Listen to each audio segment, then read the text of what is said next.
ओम नमः शिवाय। ओम नमः शिवाय। ओम नमः शिवाय। एक समय श्री महादेव जी पार्वती जी के साथ भ्रमण करते हुए मृत्युलोक में अमरावती नगरी आए। वहां के राजा ने सुंदर शिव जी का मंदिर बनवाया। शंकर जी वहीं ठहरने लगे। एक दिन पार्वती जी शिव से बोली, नाथ आओ चौसर खेलें। खेल प्रारंभ हुआ। उसी समय पुजारी जी पूजा करने आए। पार्वती ने पूछा, पुजारी जी बताइए जीत किसकी होगी? वह बोले, शंकर जी की। और अंत में जीत पार्वती की हुई। पार्वती ने मिथ्या भाषण के कारण पुजारी जी को कोढ़ी होने का श्राप दिया। पुजारी जी कोढ़ी हो गए। कुछ काल बाद अप्सराएं पूजन के लिए आई। पुजारी जी से कोढ़ी होने का कारण पूछा। पुजारी जी ने सब बात बतला दी। अप्सराएं बोली, पुजारी जी तुम 16 सोमवार व्रत करो, महादेव जी तुम्हारा कष्ट दूर करेंगे। पुजारी जी ने उत्सुकता से व्रत की विधि पूछी। अप्सरा बोली, सोमवार को व्रत करें, संध्या को स्नान, आधा सेर गेहूं के आटे की 3 अंगा बनावे और घी गुड़ दीप नैवेद्य बेलपत्र आदि से पूजन करें।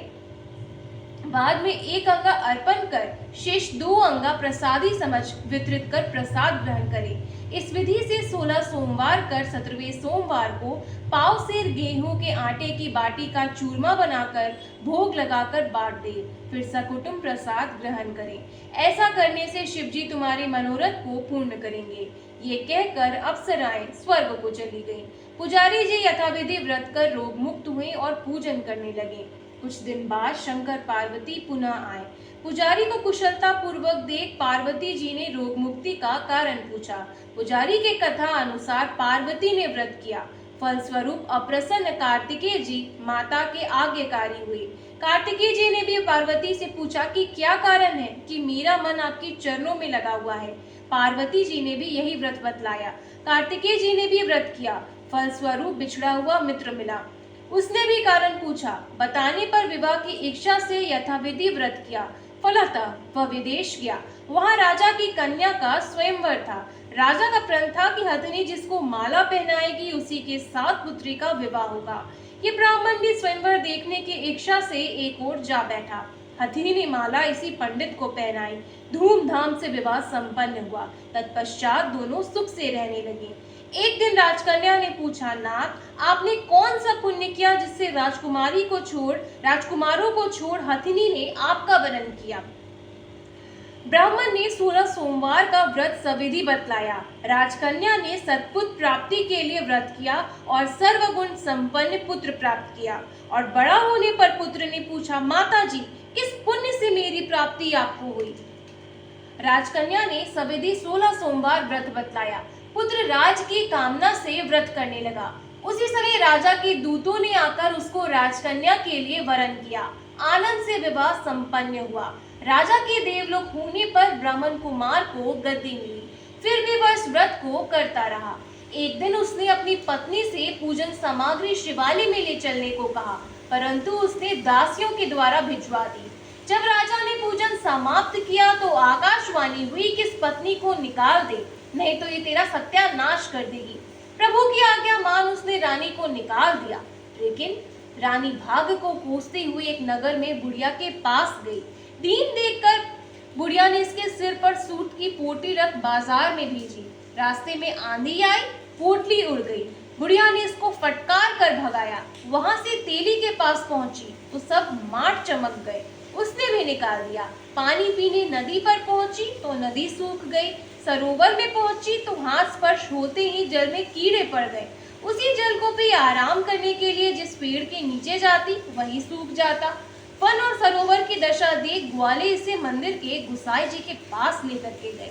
वहां गुसाई जी ने समझ गए कि यह कुलीन अबला विपत्ति की मारी हुई है। धैर्य बांधते हुए बोले, बेटी तू मेरे यहाँ रह, किसी बात की चिंता मत कर। रानी आश्रम में रहने लगी, परंतु जिस वस्तु में उसका हाथ लगे उसी में कीड़े पड़ जाएं। दुखी हो गुसाई जी ने पूछा, बेटी किस देवता की आराधना से तेरी ये दशा हुई है? रानी ने बताया, मैं पति की आज्ञा का उल्लंघन कर महादेव जी के पूजन को नहीं गई। गुसाई जी ने शिव जी से प्रार्थना की। गुसाई जी बोले, बेटी तुम 16 सोमवार का व्रत करो। रानी ने सविधि व्रत पूर्ण किया। व्रत के प्रभाव से राजा को रानी याद आई और दूतों को उसकी खोज करने के लिए भेजा। आश्रम में रानी को देख दूतों ने आकर राजा को रानी का पता बतलाया।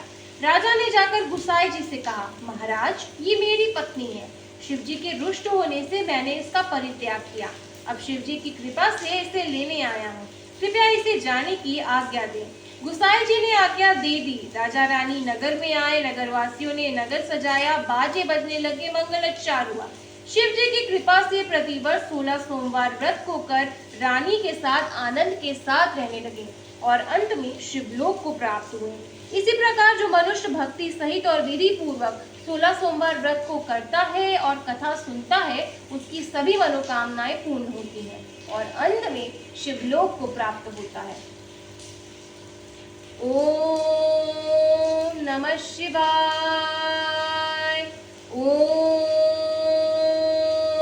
नमः शिवाय। ओम